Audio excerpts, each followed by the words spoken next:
Lors des 30 ans de mariage de mes parents, ils ont dévoilé à la maison un arbre généalogique peint sur mesure. Mes frères et sœurs l'avaient organisé. Mes parents l'avaient validé. Il comptait 112 noms. Tous sauf le mien. Je n'ai rien dit. J'ai simplement agi en silence.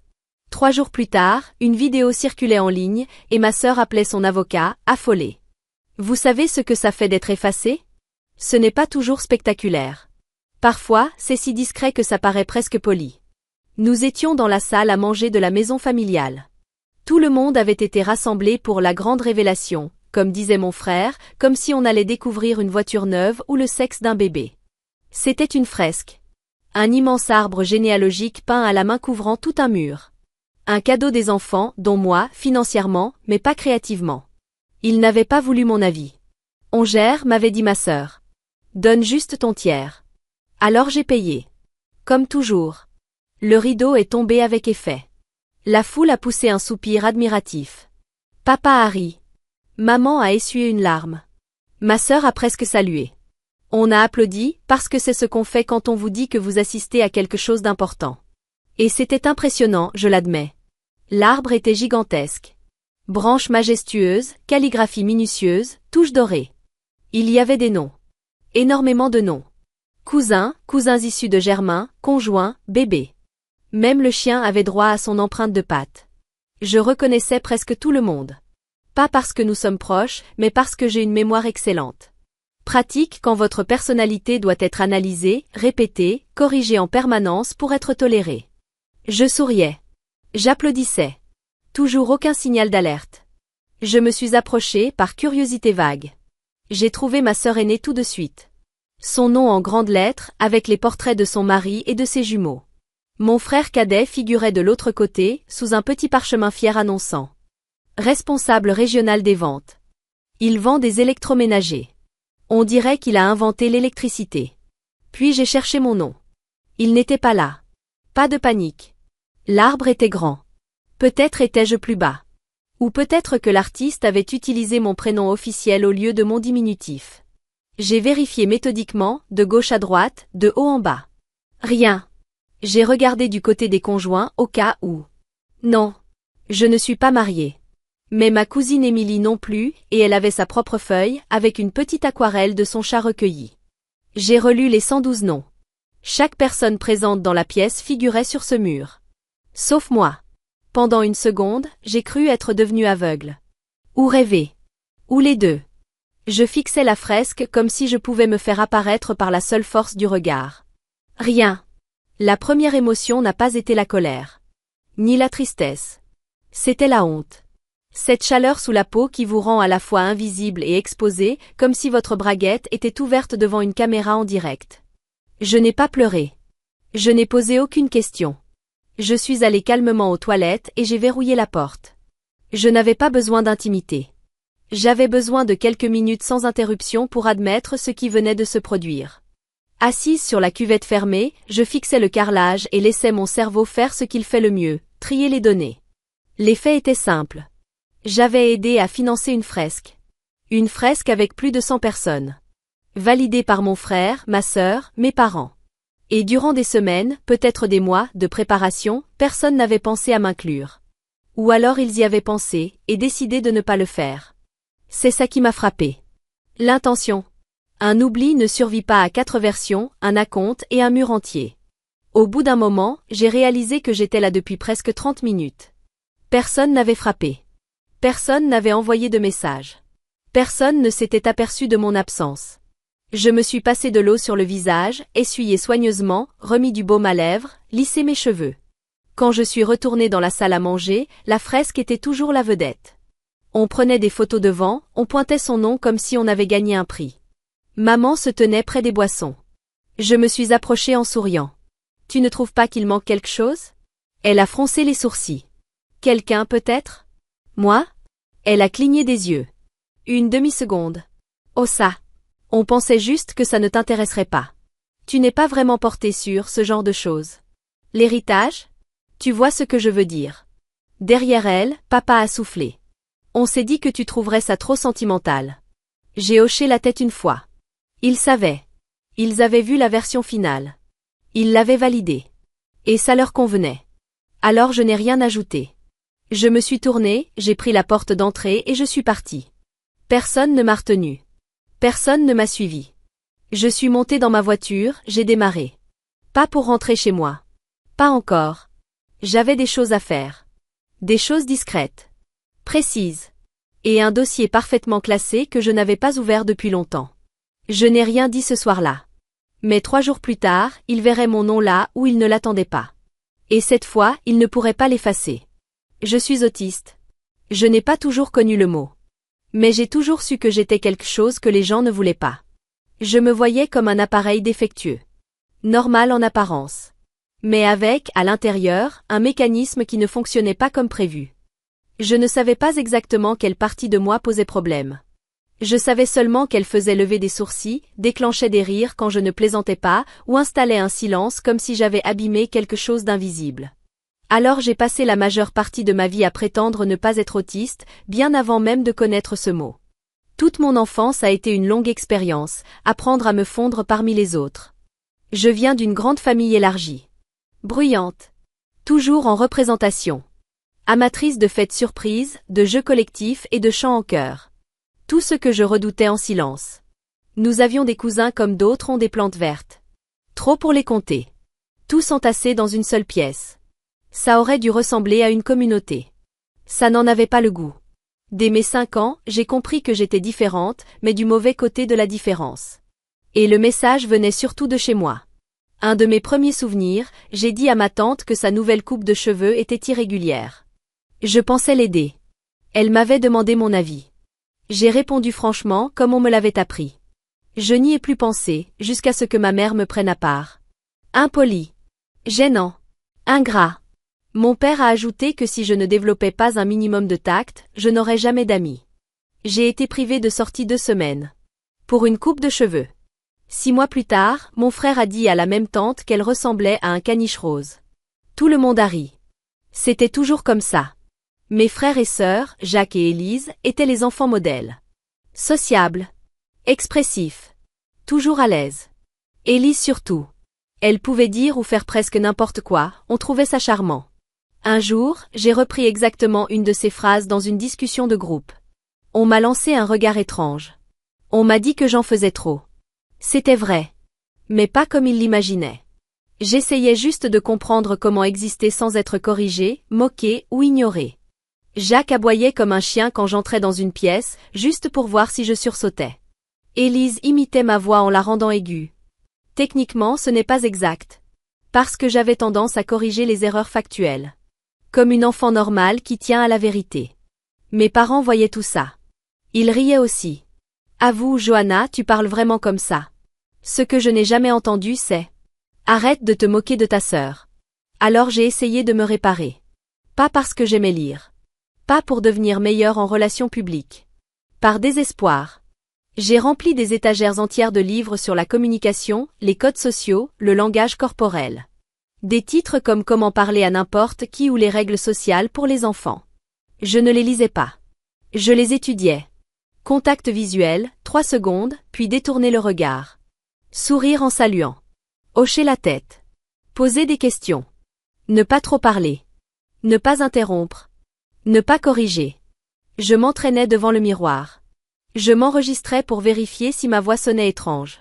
J'observais les autres. Je prenais des notes mentales. Et malgré tout, à chaque réunion familiale, j'étais celle en retrait. Trop silencieuse. Trop intense. Pas assez amusante. À 16 ans, j'étais encore à la table des enfants. Personne ne me faisait de place chez les adultes. Personne ne m'invitait ailleurs. Quand j'essayais, quand je souriais, participais, imitais le bon ton, on me demandait « Pourquoi tu fais ça ?» J'étais coincée. Si j'étais moi-même, j'étais un problème. Si je me camouflais, j'étais bizarre. Dans les 2 cas, je perdais. À l'école, je brillais. Pas socialement. Intellectuellement. La science avait du sens. La programmation avait du sens. Les cellules, la logique, les algorithmes ne se souciaient pas de mes expressions faciales. Ça fonctionne ou ça ne fonctionne pas.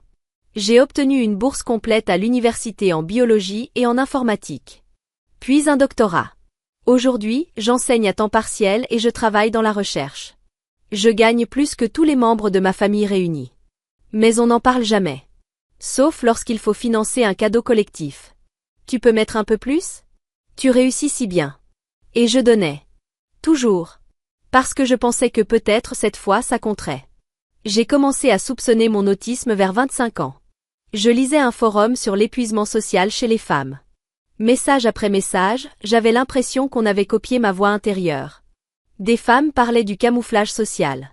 De cette sensation de ne jamais être naturelle. D'étudier les interactions comme un manuel.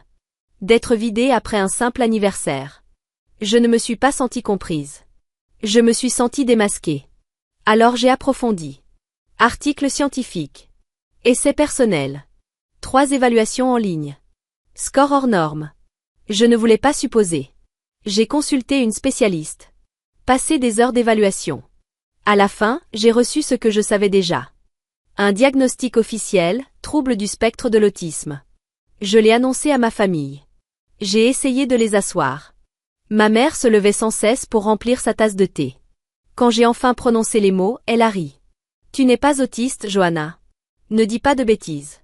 Tu n'aimes juste pas les fêtes. Mon père a ajouté. Tu es trop intelligente pour ça. Jacques a soupiré. Donc maintenant, on doit marcher sur des œufs avec toi? Élise s'est contentée de sourire. Tu as toujours aimé les étiquettes. La même sœur qui a bâti toute sa marque autour de l'inclusion des personnes neurodivergentes. Qui engage des mannequins atypiques dans ses campagnes. Qui parle de représentation dans les interviews. Et qui a commandé une fresque avec 112 noms. En laissant le mien de côté. Ils ne m'ont pas oublié. Ils ne m'ont pas négligé. Ils m'ont effacé. Si je n'étais pas entrée dans cette pièce, si je n'avais pas vu ce mur de mes propres yeux, j'aurais peut-être passé 10 années de plus à croire que, si je faisais davantage d'efforts, si je me corrigeais encore un peu, ils finiraient par m'accepter. Mais maintenant je sais. Ils ne m'ont jamais voulu dans le cercle. Et j'ai cessé d'essayer de mériter ma place. Je n'ai pas crié. Je n'ai exigé aucune explication. Je n'ai appelé personne pour détailler la blessure. J'ai simplement cessé de répondre. Pas de départ théâtral d'une conversation familiale. Pas de message final. J'ai mis la discussion en sourdine. Archivé les échanges. Désactivé les confirmations de lecture. Puis j'ai débranché la machine que j'alimentais depuis toujours. La première chose que j'ai coupée, c'était l'argent. Pas brutalement. Je ne cherchais pas à faire une démonstration. J'en avais juste terminé. J'ai annulé le virement automatique qui couvrait une partie de la taxe foncière de mes parents, celle qu'ils ne mentionnaient jamais, mais sur laquelle ils comptaient. J'ai retiré ma contribution à la cagnotte familiale pour les événements, devenue au fil du temps, Johanna paiera ce qu'on a oublié. J'ai refusé la demande de paiement qu'Élise m'a envoyée pour les compositions florales déjà commandées en notre nom. J'ai cessé de financer des gens qui ne me considéraient pas comme l'une des leurs. La première semaine, personne n'a rien remarqué. Je regardais en silence la conversation vibrer de photos retouchées et de compliments post-fêtes. Puis quelqu'un a évoqué l'acompte manquant pour l'anniversaire de la fille de notre cousine Lily. Jacques, quelqu'un a réglé la part de Johanna? Le paiement a été rejeté. Elle a sûrement oublié. Vous pouvez la relancer? Elle doit être encore débordée. Débordée. Leur mot préféré pour moi. Pas autiste. Pas exclu. Pas trahi. Débordée. Comme si j'avais trébuché sur ma propre ombre. Quelques jours plus tard, Élise m'a envoyé un message vocal. Je l'ai écouté 2 fois pour vérifier le ton. Je sais que l'ambiance est un peu étrange. On a vraiment regretté ton absence après la fête. Je sais que tu es un peu sensible en ce moment, mais tu sais qu'on t'aime, hein? Tu es importante pour la famille. Dis-moi si ça va. Et si tu peux envoyer ta part pour le cadeau de Lily aujourd'hui, ce serait parfait. Sans pression. Je n'ai pas répondu. Le lendemain matin, j'ai reçu la facture transférée, accompagnée d'un courriel faussement cordial de l'assistante d'Élise, je me permets de relancer. Supprimer. Puis est venue la parade de culpabilisation. Ma mère a laissé un message vocal, voix douce mais tremblante. Johanna, ma chérie, je ne sais pas ce qu'il se passe, mais ce n'est pas ton genre. Tu as toujours été si généreuse, si fiable. Je sais que la fresque était un sujet délicat, mais on voulait juste faire quelque chose de spécial. On ne voulait pas te blesser. Ne laisse pas ça briser l'équilibre familial. L'équilibre familial. Pas ce qu'ils avaient fait. Juste ma réaction. Ils ne comprenaient pas, parce qu'ils ne voulaient pas comprendre. Ils m'avaient effacé. Ils avaient ri quand je l'avais signalé. Et maintenant ils étaient surpris. Je ne voulais plus être leur mécène silencieuse. Je n'étais plus en colère. J'étais simplement indisponible. Et soudain, j'avais de l'énergie. Celle qui apparaît quand on cesse de verser sa valeur dans des personnes qui ne vous voient que comme une ressource. À peu près au même moment, j'ai reçu un courriel d'une organisatrice de conférence. Une intervenante principale venait d'annuler sa participation à un sommet sur la neurodivergence et la santé mentale. Quelqu'un avait lu un billet de blog que j'avais publié des mois plus tôt sur les femmes autistes au camouflage dans le milieu universitaire. On me demandait si j'accepterais de prendre la parole. J'ai failli supprimer le message. Je ne suis pas oratrice, naturellement. Puis je me suis dit, justement. J'ai accepté. J'ai passé une semaine à écrire mon intervention. Pas à la répéter. À l'écrire honnêtement. J'ai commencé par l'histoire d'une fille qui apportait toujours des gâteaux supplémentaires aux fêtes. Qui payait la pizza. Qui comblait les manques. Qui organisait. Toujours serviable. Toujours légèrement en dehors du cercle. J'ai raconté qu'elle avait lu 13 livres sur les compétences sociales avant ses 12 ans, espérant apprendre à ne plus mettre les autres mal à l'aise. J'ai raconté son doctorat. Sa maison achetée seule. Sa générosité constante. Son sourire poli. Son absence de vagues. Encore et encore, elle contribuait. Discrètement. Fiablement. Invisiblement. Jusqu'au jour où elle a aidé à financer une fresque. Un arbre généalogique. 112 noms. Pas le sien. La conférence était diffusée en direct. Je n'y ai pas pensé davantage. Je suis rentrée, j'ai préparé du thé, corrigé des copies. Le lendemain matin, l'extrait dépassait les 60 000 vues. Les partages s'enchaînaient. Ça fait plus mal que prévu. La cruauté de l'exclusion silencieuse. On ne peut pas prôner l'inclusion et effacer sa propre sœur. Les commentaires ont afflué. Des inconnus. Et d'autres pas tout à fait inconnus. Quelqu'un a écrit. Ce n'est pas cette créatrice de mode qui parle sans cesse de neurodivergence. Un autre a répondu. Sa sœur n'a-t-elle pas financé la fresque aussi? Je me souviens des photos. Je n'ai rien dit. Je n'en avais pas besoin. Puis quelque chose que je n'avais pas anticipé est arrivé. Ils m'ont poursuivi en justice. J'aurais dû m'y attendre. Je savais à qui j'avais affaire. Je pensais simplement qu'il ne serait pas assez stupide. Ni assez mesquin. Ni assez aveuglé. Je me trompais. L'enveloppe est arrivée par coursier. Un homme en costume me l'a tendue comme dans un film à suspense. Je m'attendais presque à ce que le coursier dise. Vous avez été prévenu. À l'intérieur, une assignation. La société de ma sœur me poursuivait pour atteinte à sa réputation. Pour avoir raconté la vérité. Et parce que cette vérité était devenue virale. Apparemment, exclure publiquement sa sœur autiste ne pose aucun problème. Jusqu'à ce que le public s'en aperçoive. Sa marque saignait déjà. D'abord quelques commentaires discrets en ligne. Puis des extraits de ma conférence ont été repartagés. Elle a payé la fresque. Son nom n'y est même pas. Certaines marques inclusives n'incluent que ce qui les met en valeur. 112 noms. Pas le sien. Les questions ont commencé. Et quand on construit toute son entreprise sur l'esthétique de l'inclusion, les questions sont du poison. Des partenariats sont devenus silencieux. Un mannequin s'est retiré. Une influenceuse a annulé une collaboration et publié un message énigmatique que tout le monde a compris. Soudain, la sœur qui proclamait défendre la neurodivergence devait expliquer pourquoi elle n'était même pas capable de la reconnaître chez elle. Alors elle a décidé de me poursuivre. Narration trompeuse. Diffamation implicite. Attaque ciblée contre sa réputation. Elle a même ajouté préjudice moral. Je dois avouer que celui-là m'a presque attendri. Moi, orchestrer une attaque? J'ai déjà du mal à ranger un tiroir à épices sans pause. J'ai engagé une avocate. Une très bonne. Avez-vous cité votre sœur? Non. Mentionné son entreprise?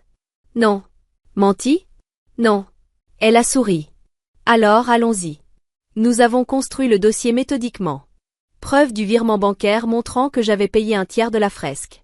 Capture d'écran de la conversation où l'on me disait « on s'en occupe ». Puis plus rien. Liste numérique des invités, 112 personnes. Toutes sur le mur. Sauf moi. Photo haute résolution de la fresque. Chaque nom visible. Célébré. Et surtout, le courriel de l'assistante d'Élise. Nous avons laissé Johanna de côté. Élise a pensé que ce serait plus simple. Plus simple. Comme retirer une tumeur. Le procès a été bref. Élise est arrivée vêtue comme pour un rôle. Femme lésée, édition exécutive. Tailleur beige impeccable. Aucun maquillage. Regard fuyant. Mes parents étaient assis derrière elle. Le visage de ceux qui ne comprennent pas vraiment, mais soutiennent quand même. Les voir au tribunal était étrange. Peut-être parce qu'ici, il y avait des règles. Et des conséquences. Mon avocate m'a demandé de raconter. Je l'ai fait. J'ai expliqué ma contribution financière. Mon exclusion du processus. Mon absence sur l'arbre. Et la contradiction entre la marque inclusive d'Élise et l'effacement de ma propre identité. Je parlais calmement. Je n'ai pas regardé Élise. La photo de la fresque a été projetée à l'écran. Le juge a plissé les yeux. Qui est Biscuit? Le chien de la famille, ai-je répondu. Décédé. Inclus? Oui. Il a consulté ses notes. Regardez à nouveau l'image. Votre nom n'apparaît pas. Non. On a senti l'air changer dans la salle. Il y a quelque chose de brutal dans le concret. Pas une métaphore. Pas une exagération. Pas une émotion. Un mur.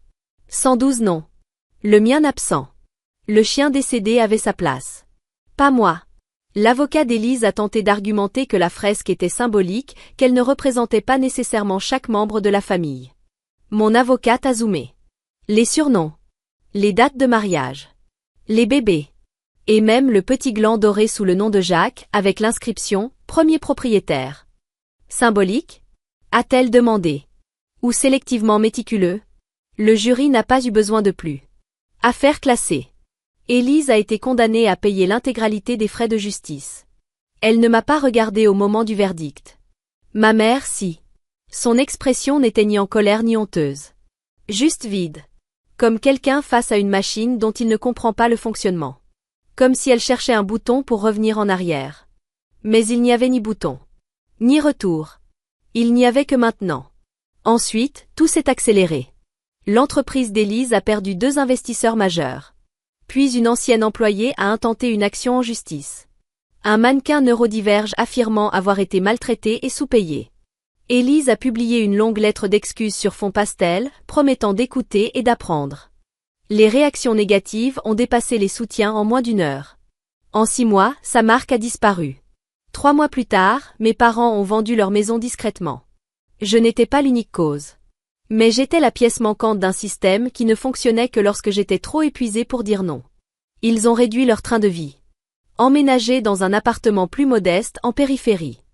Mon frère a aidé un peu. Élise, non. Je l'ai appris par une chaîne de courriels sur laquelle je n'aurais jamais dû être copiée. Leur nouvelle adresse figurait en bas d'un message parlant de qui apporterait la salade de pommes de terre pour le repas de fin d'année. Je n'étais pas invitée. Mais je n'avais aucune envie d'y aller. Après tout ça, quelque chose d'étrange s'est produit. Je pensais me sentir victorieuse. Je ne l'étais pas. Pour la première fois de ma vie, je ne me sentais plus accrochée au bord d'une famille, à tenter de mériter une place qui n'existait pas. Je n'attendais plus le prochain rejet. Je ne me rapetissais plus pour être appréciée. Je ne vérifiais plus qui me regardait. J'étais simplement moi. Libre. Chez moi. J'ai rencontré quelqu'un. Il est biochimiste. Il déteste les conversations superficielles et adore les fossiles marins. Il ne sursaute pas quand je dis exactement ce que je pense.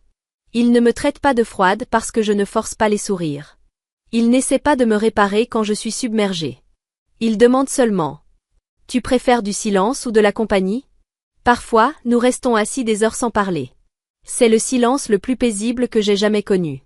Je croyais autrefois que si je faisais tout parfaitement, assez gentille, assez serviable, assez lisse, ma famille finirait par me voir. Aujourd'hui, je n'ai plus besoin d'être vue par des gens qui ne me regardaient que lorsque j'étais utile. Je me vois. Et cela suffit.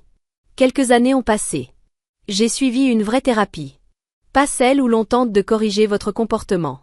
Celle où l'on peut enfin poser la question. Qui suis-je quand je ne joue plus pour survivre? Retirer le masque n'a pas été un déclic. C'était lent. Étrange. Inconfortable. Comme enlever un costume sans savoir qu'on le portait. Et réaliser qu'on ne s'est jamais vraiment regardé dans un miroir. Certains jours, le masque me manquait. Il rendait tout prévisible. Il rassurait les autres. Mais je ne vis plus dedans. Parfois, je l'utilise encore un peu. Comme une protection émotionnelle. Mais la plupart du temps, je suis moi. Entièrement. Honnêtement. Sans excuse. Je suis fiancée à quelqu'un qui me voit. Pas la version polie. Pas la version retouchée. Moi. Et il aime cette version-là. Le dire à voix haute me semble encore irréel. Je n'ai plus parlé à ma famille depuis le procès. Et je ne compte pas le faire. Je pensais autrefois que je ne survivrais pas sans leur approbation. En réalité, je survivais à peine avec. Aujourd'hui, je suis heureuse. Pas parce que tout est parfait. Mais parce que je ne tente plus de prouver que je mérite d'exister. Alors parfois, je me demande.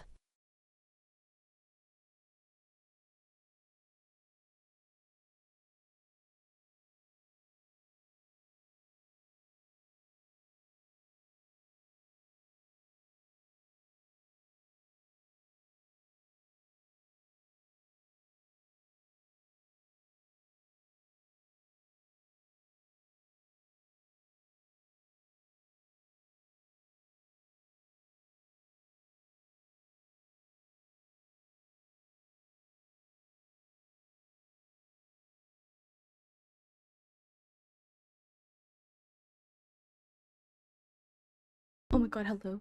I'm surprised she answered the door. Why?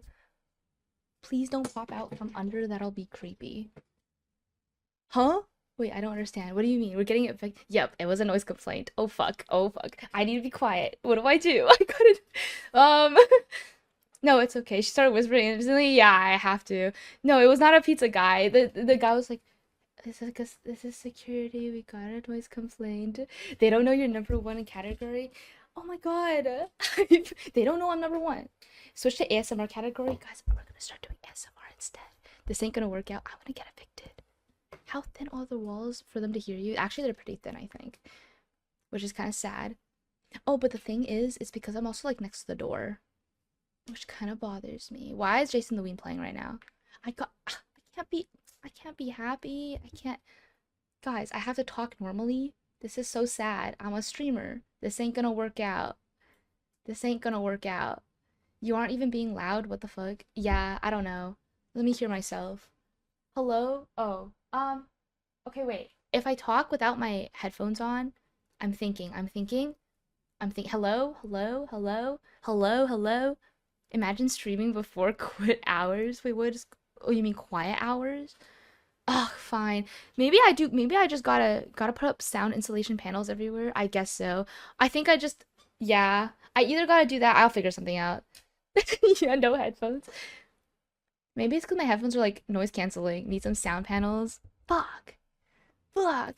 How do I join? Let me in. Oh, yay. What happened? A noise complaint. Oh shit.